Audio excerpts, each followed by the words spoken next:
convidar você, nesse Dia das Mães, a uma reflexão. Salmo 127, nós vamos ler a partir do versículo 3. Salmo 127, lemos a partir do versículo de número 3.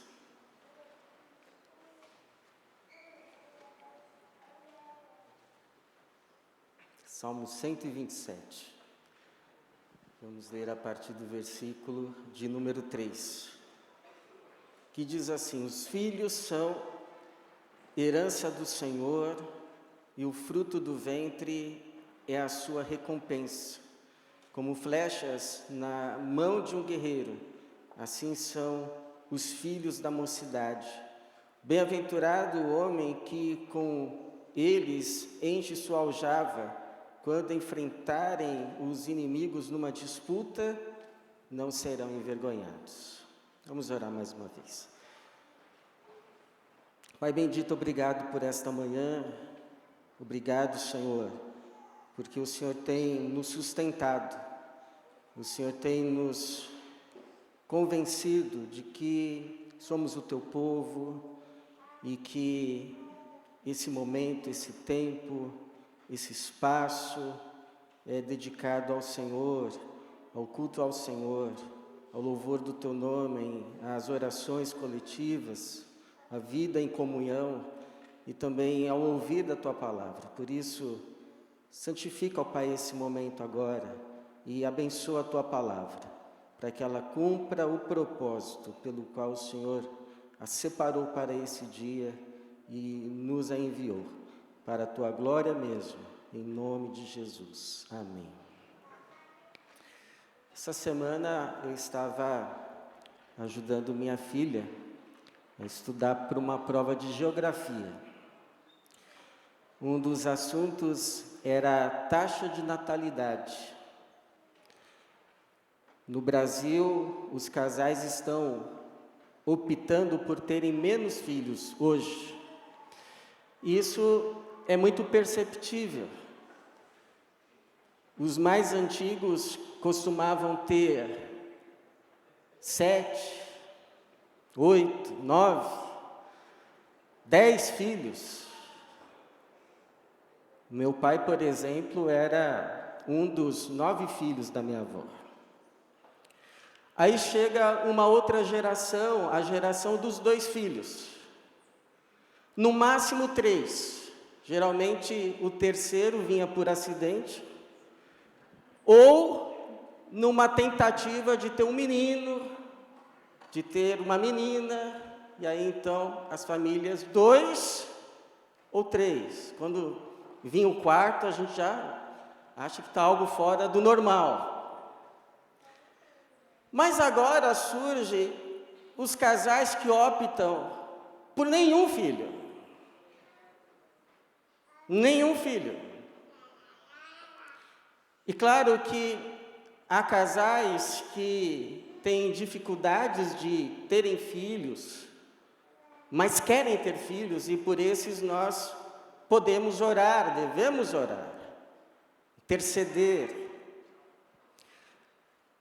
E há aqueles casais que até podem ter filhos, mas decidem não ter filhos. E por esses nós devemos ter respeito, respeitar a decisão do casal, cada um é responsável pelas suas decisões. Mas quando nós vamos para as Escrituras, nós percebemos que o Deus da Bíblia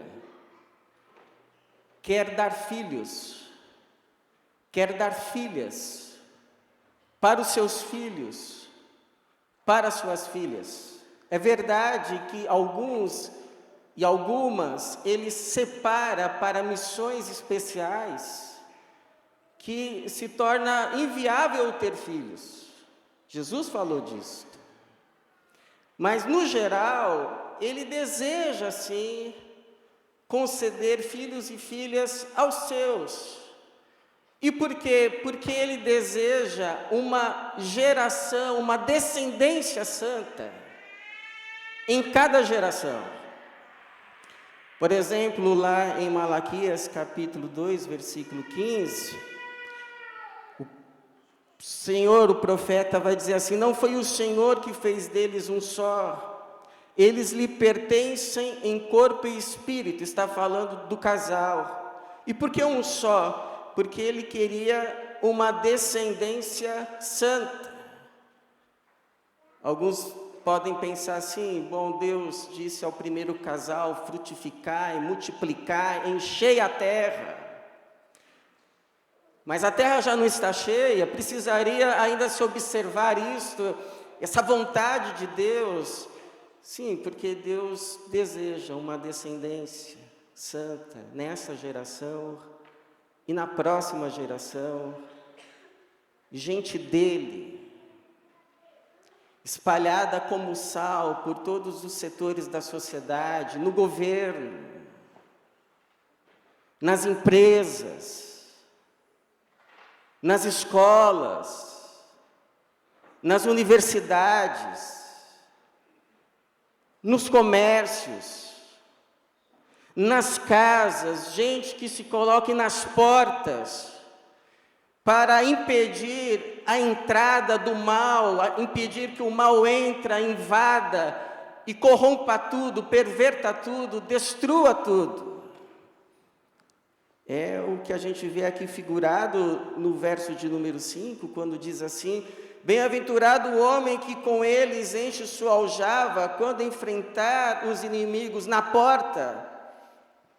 Não serão envergonhados. Essa porta pode ser a porta de um lar, o pai ali com os seus filhos, defendendo a porta da casa para que o inimigo, para que o mal não entre. Pode, mas pode também ser entendido como essa descendência santa às portas de uma cidade. As portas de uma cidade impedindo que o mal entre. A defesa de uma cidade, uma nação, um país. É verdade que essa descendência santa é formada não apenas de forma vegetativa, mas, claro, por conversões de pessoas que não nasceram necessariamente num lar cristão. Mas também é verdade que a probabilidade para alguém que nasceu num lar cristão se converter desde cedo e desde cedo ser preparado para fazer parte dessa descendência santa no meio desta geração é maior, é muito maior. Por isso que aqueles que recebem filhos e filhas da parte do Senhor precisam receber esses filhos e filhas com duas consciências, pelo menos duas consciências. A primeira é a consciência de que são bênçãos, que eles não vieram para atrapalhar a vida, que eles não vieram em hora errada,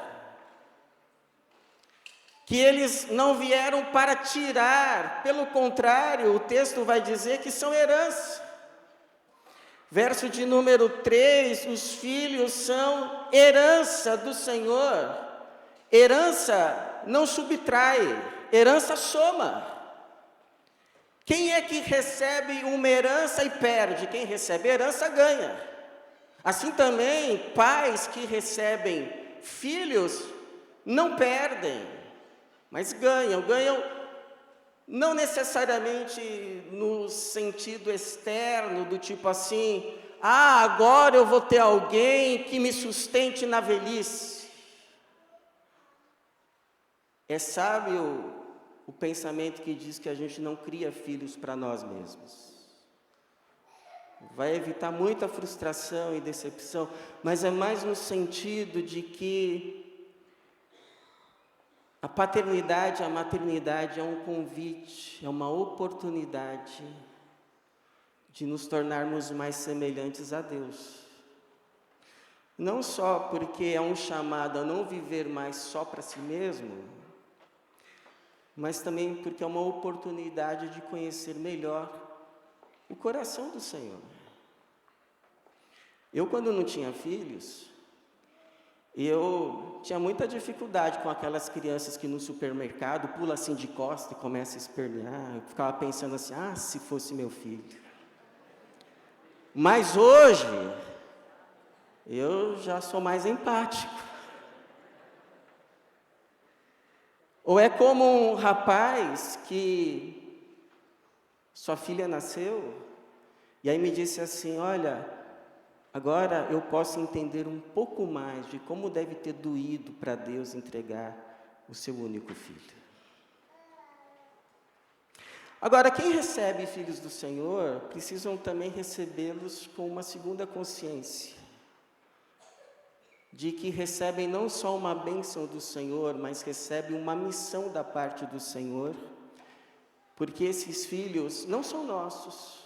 Isso é uma coisa muito importante. Essas crianças, esses adolescentes que estão nas tuas mãos não são teus. Para você falar o que você acha que pode falar, para você fazer o que pensa, não são teus, são do Senhor. Estão nas tuas mãos. Foram confiados a você por um tempo. Vai chegar o dia que eles vão abrir a porta de casa e vão ser lançados como flechas. Por isso, no tempo que eles estão aí nas tuas mãos, você tem a missão de prepará-los para esse dia, como o guerreiro prepara a sua flecha. A flecha fica com o guerreiro um tempo, na sua aljava, aos seus cuidados, mas não todo o tempo. Ele a prepara não para ficar com ele para sempre, ele a prepara para que no determinado momento ela seja lançada e acerte o alvo. Esse é o propósito. Por isso, verso de número 4, como flechas na mão de um guerreiro, assim são os filhos da mocidade. São preparados por nós, e o que envolve esse preparo? Envolve, por exemplo, desenvolvimento de habilidades. Porque a Bíblia diz que a criança se mostra desde cedo o que vai ser. Está lá em Provérbios 20:11, até a criança se revela por suas ações. Pelas ações ela já dá sinais. Então, os vícios a gente corta. As falhas de caráter a gente corrige com amor, não com raiva, nunca com raiva, porque aí não é correção. E as habilidades a gente incentiva. Talvez uma boa dica para dar presentes para filhos, então, sejam aqueles presentes que vão despertar, vão cultivar, vão desenvolver habilidades já percebidas. Aí não serão presentes apenas para o hoje, mas para o amanhã. O que envolve esse preparo? Envolve também o cultivo da fé. Sei de um jovenzinho que chegou para sua mãe e disse assim: mamãe, você e o papai estão de parabéns, eu não consigo pensar nada sem lembrar da Bíblia. Nada que falam para mim, nada que eu aprendo na escola, nenhum assunto que vem à minha mente, eu já não lembro, alguma coisa que a Bíblia fala. A palavra foi inculcada, como diz lá Deuteronômio 6:7, estas palavras que hoje te ordeno estarão no teu coração, tu as inculcarás a teus filhos, e delas falarás assentado em tua casa, andando pelo caminho, deitando-te e levantando-te, ou seja, não é uma vez só. A gente acha que a gente fala uma vez e eles já entenderam. A gente fala uma vez e a palavra já foi inculcada. A gente fala uma vez e a palavra já entrou. Com a gente não é assim. A gente tem que ouvir uma, a gente tem que ouvir duas, a gente tem que ouvir três. É um processo contínuo de ouvir, de assimilar, até que uma hora entra. Até que uma hora faz sentido.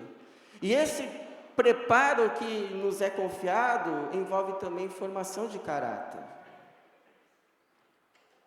Li o relato de um homem que atuou muito contra a corrupção sistêmica do país, e ele conta uma experiência da sua infância, que um dia ele sai da escola e ele encontra na rua um montante de dinheiro, que para ele, na sua idade, era uma fortuna, e ele pega, então, leva para casa e mostra para o pai: olha, pai, o que eu achei.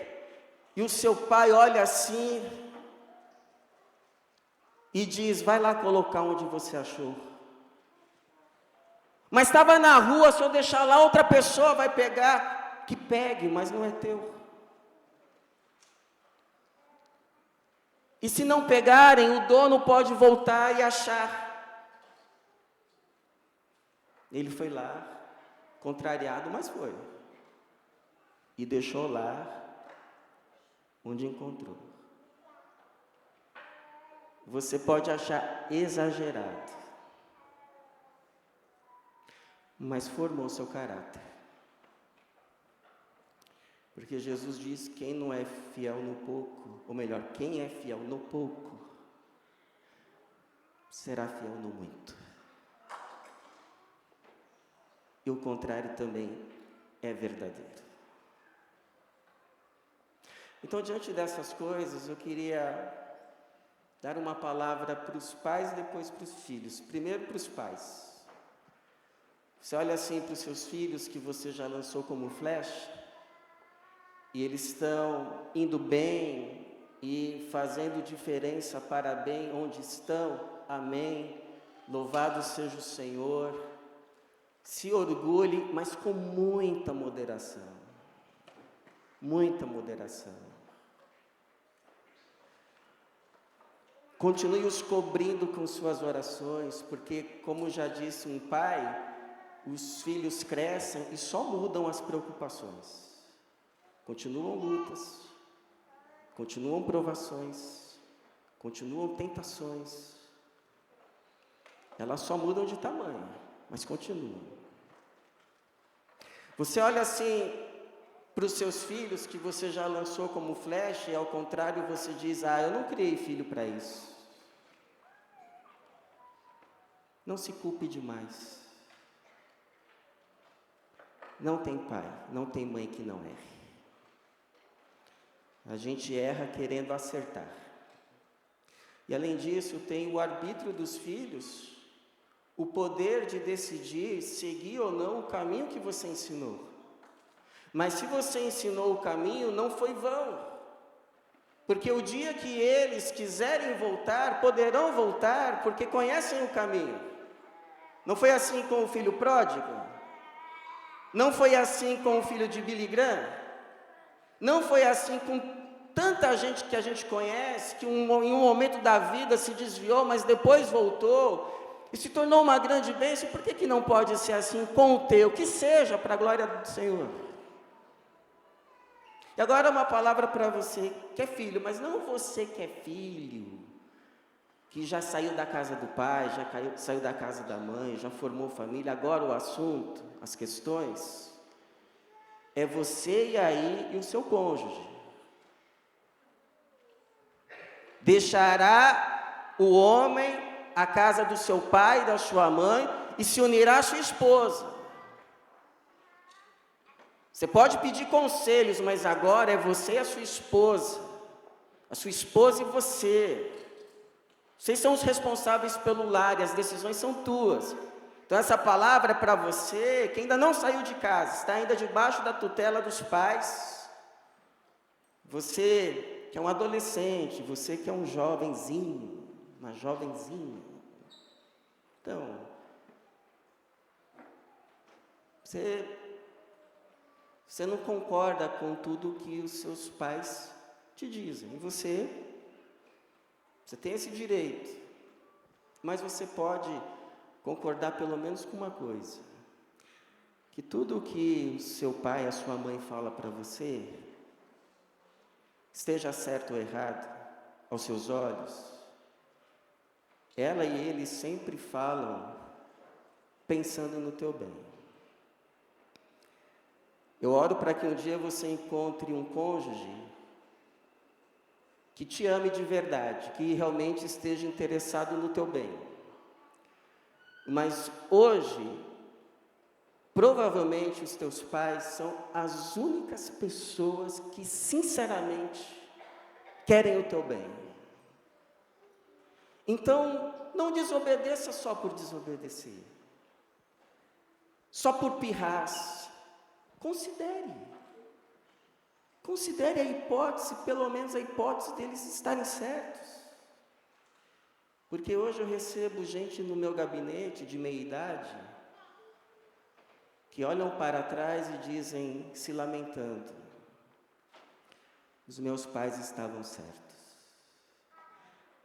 É como diz Provérbios 1:8: meu filho, ouve a instrução do teu pai e não desprezes o ensino da tua mãe. Dizem que a fruta não cai longe do pé. Por isso que Deus deseja, sim, Deus deseja dar filhos, dar filhas aos seus, a fim de que esses filhos e filhas sejam criados, educados, treinados no temor do Senhor, a fim de ser essa descendência santa, essa gente dele, em cada geração. E se cumpra assim a promessa que ele fez ao seu amigo Abraão, que se cumpre também em nós e por meio de nós. Todas as famílias da terra, todas, não só a tua, não só o teu lar, todas as famílias da terra serão abençoadas por meio de ti e da tua descendência. Que o Senhor nos dê essa graça, que os nossos filhos, as nossas filhas, façam parte dessa descendência santa, que serão lançados como flechas para abençoar o mundo, em nome de Jesus. Amém. Amém.